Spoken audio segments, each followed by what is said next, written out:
Well, somebody else talk about this. I think it was on Reddit where people were saying, "What's the counter to TB?" And somebody said, "You just disrupt his laning phase as much as you can." And maybe that is the counter, but MJW is going to get gone out at top, and I don't think there's a way for him to live here. Yeah, this is actually MJW wasn't here for very long, but Void Boys made the rotation at the right time. They smoked up, did the full wraparound, managing to catch the Beastmaster with the initial slow, and that is a very big kill because this offlane Beastmaster off jungle, so he was worth a lot. Same at bottom, fully be set up too. This first compendium prediction gonna come true as they're gonna go for this Doom. Slow him down, lock him inside the kinetic field, barely catching him, but it's enough. Bisa will be able to finish him off. Actually, Stanking who picks up the last hit as the Oracle. This is a fairly decent commitment. They're also gonna go for this top lane at the same time. Snake King gonna battle it up, but I don't think you can waste this Metamorphosis. This has to be a tower and a kill. MJW going to be caught once again. They don't actually have the mana, but they have the open wounds, so Pat Soul will close that gap and finish him off with the right clicks with the help of Bash from Snake King.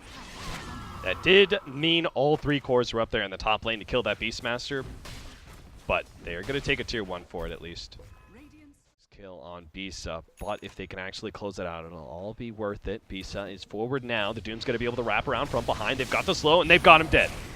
They get the Doom on him. They're going to be able to run him down. There's nothing they can do whatsoever. So he's definitely dead. Meanwhile, Snake King, he's going to be slowed down, purged up. Primal Roar, that should be good enough there too. They lock him inside the kinetic field, surround him on all sides, and right-click him slowly but surely to death.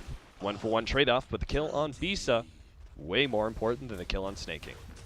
Yeah, the kill on Snake King's whatever, because Snake King was pretty deep in the jungle. It wasn't like he around from behind. With the Tranquil Boots and the Sprint, he's pretty swift. Might be able to find that initiation. They go with the slow. Pat Soul, they start moving too far forward. They are going to be able to lead with the Doom. On to Franz. Meanwhile, Snake King looks for the opening on CC. He is able to get off his ultimate, though, and Snake King is probably going to die for this one, but the question is whether or not 747, as well as Pat Soul, can now clean up the rest of this fight. CC's definitely dead. TP away. Stan King also going to be able to get out. So all they got was the Slardar. For all of that rotation and everything else, Void Boys do manage to make it work for them. They get a kill on the mid. Slow down Bisa. They don't have the ult, though, for Doom. That is going to make things a lot more difficult, but they stop the physical damage, and here comes the extra help. 747, he's going to be able to blink forward, get some extra nukes on Bisa. There's no way he gets away, so that's why Bisa turns, fights, gets whatever damage he can out before he goes down. And Winter Wyvern, we saw a long time ago, well, not that long, but Terrorblade was picked up. That started becoming a thing. We saw support Zeus, keeping your hopes alive to be able to get to Seattle, but a brand spanking new computer from Blitz Dota. Alright, so FDL moving into the jungle. This is the correct play. If they can get 747, he's going to blink, though. They've definitely Still got him. Caught. Still hit by the Primal Roar. 747 dead. They're going to go for more. Immediately looking for an extra hero from Void Boys, but that's Lifestealer, and he's already far enough back. Still, though, that's a mega kill streak that went to their favor. They got a pick off on a core. Why is because you're not going to lose Roshan. Whoa, missing out of the kinetic field. That means Claire is going to be on wrong side of both sides of the fence. BB should go for this. Still going to try and fight this one. They know Static Storm's down. They're going to find their initiation. They jump in, manage to get the crush. Stan King dead before the ultimate goes down. CC, unfortunately, they couldn't get the Doom on him before the ult, but it still means they're going to be able to get him down dead to right. Snake King may burn out. Yeah, he's going to die to the poison. Nothing he can really do about that one. So, still, they defend their tower. They get 2 for 1. Considering they had lost the Queen of Pain, that tower definitely should have gone. You're in a position where you can't fight. Now Void Boy is going to keep it up. They smoke up. MJW is going to be able to get the roar. If he actually gets this kill, ooh, there's the save. They get the stun as well as the cold embrace. 747 will easily live, and MJW is the one to go down. Bye-bye, new computer. This is starting to get kind of out of hand right now. FDL runs in with the Scorched Earth. He doesn't even have too many allies behind him, but Slardar is closing the gap fast.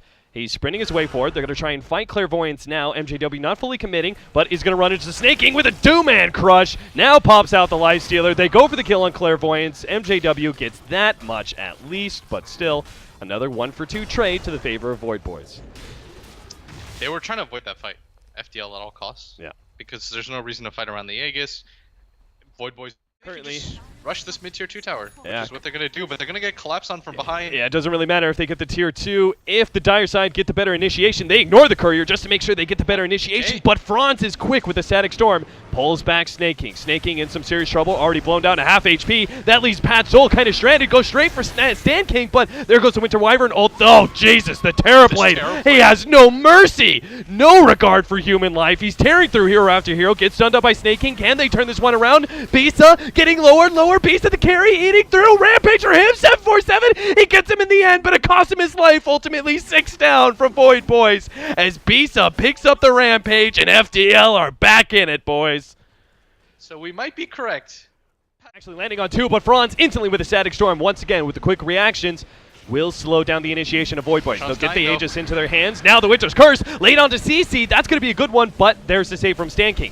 Initiation from Snake King. Gets the stun onto Franz. Not a big one. 747 will be able to pop with the help of Pat Soul. MJW gets a lockdown on Pat Soul, but it costs him his life as the rest of FDL now full out retreat, and it's going to be Void Boys now taking this game back into their hands. They're going to stop CC from TPing out.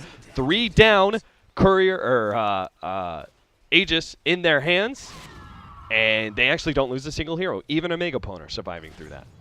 It's always going to be...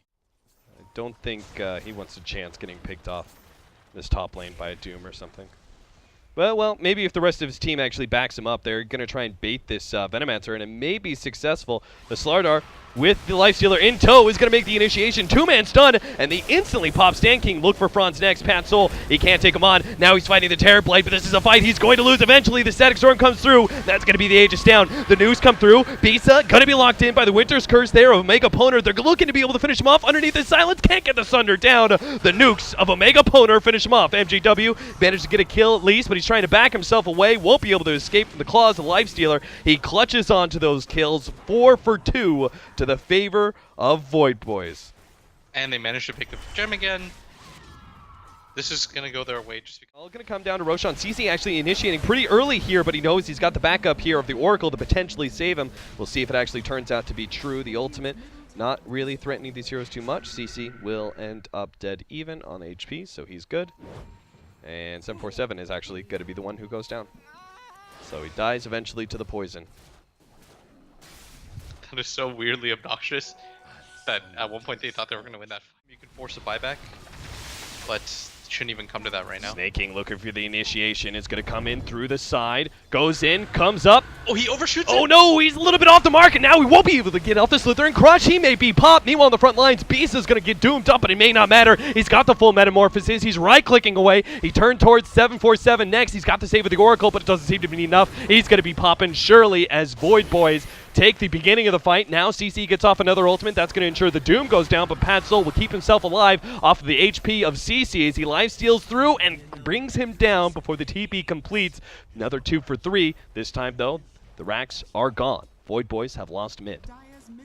That's a somewhat okay trade, but FD could have been an opportunity just because then Bisa gets free reign in these team fights. And now Void Boys, they know Roshan, they could be up. In fact, it is. And you're going to find some of FDL inside the pit. They're going to be able to make the initiation. 3-man crush. Jump in. Already taken a 1 out. CC gets the counter respawn. But now Franz, he gets off the Ghost Scepter just ahead of that Winter's Curse. But it doesn't matter. He goes down instantly as the Ghost Scepter goes down. Bisa gets off the Sunder. But now he's orking it up and he's dealing with 747. A lot of nukes with his double damage. Though he's already cleaned up 1. He's going to take on 747 too. Snaking. He may not be able to last either. He doesn't. Bad news. Bisa. He takes on all of Void Boys inside the pit. And he survives. He's still swinging. And he's going to take the Roshan into his own hands. They even get the finish up Lifestealer. Couldn't survive through the poison. And Bisa gets an Aegis. And a advantage they could possibly want before this fight begins. They'll just siege with the Terrorblade right now. They're going to say, you have to go on this guy. Yep, he's got the He's metamorphosis. You've got to be able to take him out. They find the initiation farther down. They actually manage to get the roar onto Clairvoyance as he's trying to make his jump forward. They go for CC, unable to stop him. He gets off the ultimate, and Doom, he's even surviving. Meanwhile, Bisa, he's just going to go straight for Rax. Yes, you got CC, but what about the creeps? Bisa, half HP, Aegis still up. Snaking moves forward, can take him on. 747 trying to finish him off with the help of Pat Soul. Gets off the Sunder. Bisa, not quite, barely. Oh, the Infest save just in time, but he's got the extra life. They've got Megas in their advantage, and they've got a Lifestealer just waiting inside that melee creep. he's going to go down eventually if they actually deny some of these. Patzel pops out, goes straight for MJW, knows he doesn't really stand a chance There's no against buyback Bisa, anymore. just hopes to be able to get the kill, but that's it. He's down, and FDL will take this series 2-0 against Void Boys. Not the cleanest games on either side. Very tight series as these two teams were fighting for their lives here at the TI6 American qualifiers, but sadly we are going to have to say goodbye to Void Boys.